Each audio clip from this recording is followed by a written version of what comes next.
আমার জীবনের, আমার লাইফের তিনজন সবচেয়ে গুরুত্বপূর্ণ ব্যক্তি, একজন আমার মা, একজন আমার স্ত্রী, একজন আমার সন্তান, কন্যা সন্তান, তিনজনই মহিলা। খুব স্বাভাবিকভাবেই আমি যেই পরিস্থিতির মধ্যে দিয়ে, আমি ব্যক্তিগতভাবে যেই পরিস্থিতির মধ্যে দিয়ে গিয়েছি গত 15 বছর, আমার মতন আমার বহু নেতাকর্মী এই পরিস্থিতির ভিতর দিয়ে গিয়েছেন, অত্যাচার নির্যাতন, বিভিন্নভাবে হ্যারাস হয়েছেন, বিভিন্নভাবে কষ্ট ভোগ করেছেন।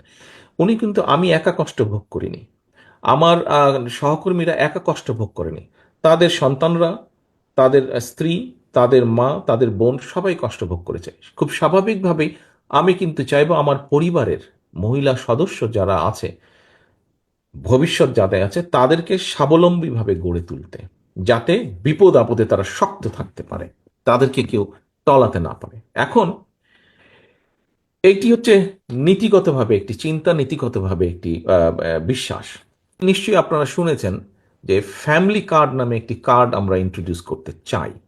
ফ্যামিলি কার্ড কথাটা নিশ্চয়ই এর মধ্যে কয়েক জায়গায় বলেছি, পত্রপত্রিকায় কম বেশি এসেছে, আপনারা শুনেছেন, নিশ্চয়ই পড়েছেন, দেখেছেন, শুনেছেন। এখন কি ফ্যামিলি কার্ডটা?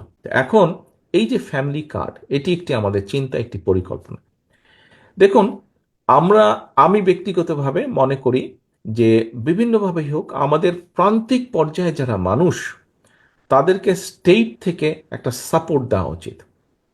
আমাদের ধনী গরিবের বৈষম্যটা ক্ষেত্র বিশেষে অনেক বেশি। আমরা রাষ্ট্র থেকে যদি প্রান্তিক মানুষগুলোকে কিছু সহযোগিতা করতে পারি, ধীরে ধীরে মানুষগুলো একটা অবস্থানে, শক্তিশালী অর্থনৈতিক অবস্থানে দাঁড়াবে। আমরা যতই সংস্কারের কথা বলি না কেন, আমরা যদি মানুষের রাজনৈতিক সংস্কার বা রাজনৈতিক অধিকার এবং অর্থনৈতিক অধিকার, মনে রাখবেন, রাজনৈতিক অধিকার এবং অর্থনৈতিক সাইমেন্টালিস্টলি দুটোকে যদি আমরা প্রতিষ্ঠিত করতে না পারি, কোনো সংস্কার টংস্কার কিচ্ছু কাজে লাগবে না। আমাদেরকে যে কোনো মূল্যে মানুষের রাজনৈতিক অধিকার এবং অর্থনৈতিক স্বাবলম্বিতা, ইন্ডিপেন্ডেন্স, এটাকে আমাদের প্রতিষ্ঠিত করতে হবে। তাহলে আমাদের সংস্কার সব ধীরে ধীরে আমরা বাস্তবায়ন করতে সক্ষম হব। এখন ফ্যামিলি কার্ড, যেটা ফ্যামিলি কার্ড বলতে অনেকে হয়তো মনে করতে পারে যে রাষ্ট্র থেকে আমরা সব দিয়ে দেবো। না, রাষ্ট্র থেকে সব দেওয়া সম্ভব না, পৃথিবীর কোনো দেশেই সম্ভব না। বাট আমরা প্রান্তিক, এটা রাষ্ট্র, ফ্যামিলি কার্ডটা আমরা ইউনিভার্সাল রাখবো। ফ্যামিলি কার্ড এখানে আপনারা যারা আছেন, আপনারা প্রত্যেকের পরিবার হিসেবে পাবেন। একজন কৃষকের পরিবার পাবেন, একজন মসজিদের ইমাম সাহেব পাবেন, একজন মুদি দোকানদার পাবেন, প্রাইমারি শিক্ষক পাবেন, একজন ডিসি পাবে, একজন ইওনো পাবে, একজন এসপি পাবে, একজন ব্যবসায়ী পাবে, সবাই পাবে। যার প্রয়োজন সে নিবে, নিবে না, কিন্তু থাকবে সবার জন্য। এটি বুঝতে হবে কোন জিনিসটি। এই দেশে যেরকম চাইল্ড বেনিফিট আছে, চাইল্ড বেনিফিট নামে রাষ্ট্র থেকে একটা বেনিফিট দেওয়া হয়, এই বেনিফিট প্রত্যেকটা মানুষের জন্য, যাদের ছোট বাচ্চা আছে, 12 বছরের কম বাচ্চা আছে। এই দেশের প্রধানমন্ত্রীও সেটি দাবি করতে পারেন যদি তার 12 বছরের কম বাচ্চা থাকে। তবে আমার আমার ধারণা প্রধানমন্ত্রী বা মন্ত্রীরা সাধারণত নেন না, বিকজ স্বাভাবিকভাবে সাধারণ মানুষ নিলে সেটাই ভালো।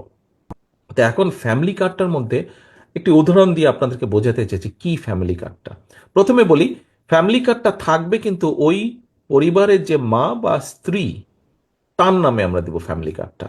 বাবা বা স্বামীর নামে দেবো না কিন্তু ফ্যামিলি কার্ডটা দেবো মা বা যে স্ত্রী থাকবে সেই পরিবার, তার নামে। আচ্ছা, কেন এই উদ্দেশ্যটা? এই উদ্দেশ্যটা হচ্ছে যে দেখুন, আমরা ধরে নিতে পারি যে এইভাবে জিনিসটা, যে ধরেন একটা উদাহরণ দিচ্ছি আমি, একটা পরিবারের চারজনের, একটি পরিবার, চারজনের পরিবারের মাসে হয়তো 10 কেজি চাল লাগে। আমরা যদি স্টেট থেকে তাকে 1.5-2 কেজি চাল দেই, মাসে হয়তো তার ধরেন 1 কেজি তেল লাগে রান্না বান্নার জন্য। আমরা যদি 200 বা 250 গ্রাম তেল তাকে সরবরাহ করি, মাসে হয়তো 500 গ্রাম লবণ লাগে।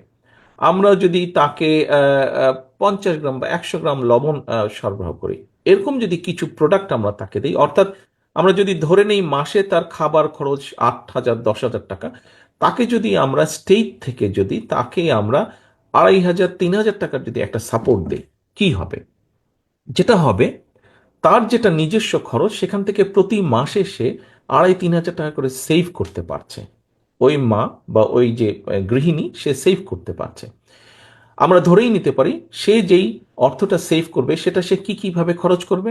এক, তার সন্তানদের লেখাপড়া, তার সন্তানদের হেলথ, এবং 3 নম্বর হচ্ছে তার পরিবারের ভবিষ্যৎ সিকিউরিটির জন্য সে হয়তো ছোট ছোট ছোট ছোট ইনভেস্ট করবে সে, যেখান থেকে সে একটা রিটার্ন পাবে, যেটা দিয়ে সে ফ্যামিলিকে সাপোর্ট দিবে। মূল বিষয়টা হচ্ছে তার ফ্যামিলির সন্তানদেরকে সে শিক্ষা এবং হেলথে সাপোর্ট করবে, এটা মা করবে। কিন্তু বাপরা করে, সব সময় করে না, বাপরা এদিক ওদিক খরচ করে ফেলে, এটি আমি মনে করি। আচ্ছা, তো এখন যখন কয়েক বছর ধরে ওই মা বা ওই গৃহিণী যখন 500, 1000, 1500, 2000, 3000 টাকা করে সেভ করতে পারবে প্রতি মাসে, ধরে নিলাম আমরা সে প্রতি মাসে হয়তো 1000 টাকাই সেভ করলো, একদম গ্রামের প্রান্তিক কৃষক, একজন মুদির দোকানদার, রিক্সা চালক বা এরকম খুব নিম্ন আয়ের যারা মানুষ, প্রান্তিক মানুষ, তাদের পরিবারে যখন এরকম সেভ হবে, 12 মাসে 12,000 বা 20,000 বা 24,000 টাকা সেভ হলো।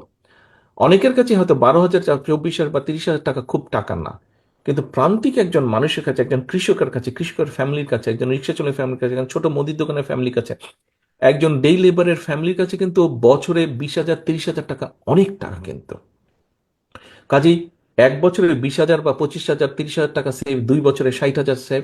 তার মানে আপনি চিন্তা করেন একটা সার্টেন 2, 4, 5 বছর পরে গিয়ে তার কাছে সেভিং হবে।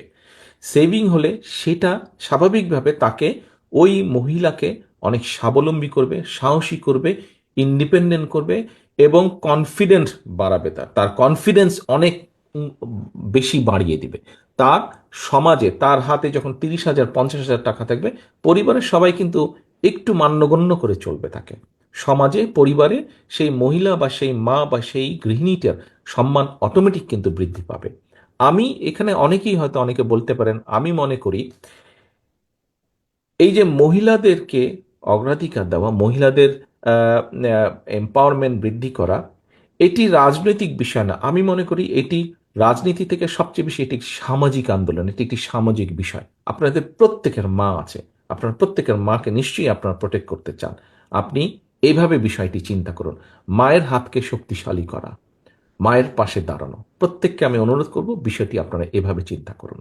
ফ্যামিলি কার্ড কেন করতে চাই, এটার কি লক্ষ্য বা উদ্দেশ্য, এর বাইরে আরো কতগুলো বিষয় আছে। খুব সংক্ষেপে যদি বলতে, এর বাইরে ফ্যামিলি কার্ডের আরেকটি বিষয় আছে। আপনি যখন এই যে যে জিনিসগুলো দিবেন মানুষগুলোকে, এই জিনিসগুলো আপনি প্রকিউর করবেন। এখানে একটা ইম্পর্টেন্ট বিষয় আছে, আমরা অবশ্যই চেষ্টা করব দেশে যেই প্রোডাক্টগুলো উৎপন্ন হয় বা উৎপাদিত হয় সেই রকম প্রোডাক্টগুলো দিতে। ইম্পোর্টেড কোনো প্রোডাক্ট আমরা চেষ্টা করব না দিতে। এই যেই জিনিসগুলো আমরা দিব, এর মধ্যে আমরা চেষ্টা করব দেশি উৎপাদিত প্রোডাক্ট দিতে, দেশে যা যা হয় উৎপাদিত সেগুলো দিতে। কারণ হচ্ছে, তাহলে আপনি দেশে যারা, সেটি কৃষক হোক, সেটি কোনো সেটি লবণ উৎপাদনকারী কৃষক হোক, ধান উৎপাদনকারী কৃষক হোক, গম উৎপাদন, আলু উৎপাদনকারী কৃষক হোক, আখ উৎপাদনকারী কৃষক হোক, চিনির মিল হোক, আমরা এইগুলোকে তখন সাপোর্ট দিতে পারবো, এই মানুষগুলোকে সাপোর্ট দিতে পারবে। তার মানে আপনি চিন্তা করেন ইকোনমিক অ্যাক্টিভিটিসটা কত হবে। প্রতি মাসে যখন আপনি এই প্রোডাক্টগুলো দিবেন, প্রতি মাসে স্টেট এগুলো প্রকিউর করবে, লোকালি প্রকিউর করবে, তার মানে কি পরিমাণ ইকোনমিক অ্যাক্টিভিটিস হচ্ছে পুরো দেশের মধ্যে, এই বিষয়টি চিন্তা করতে হবে।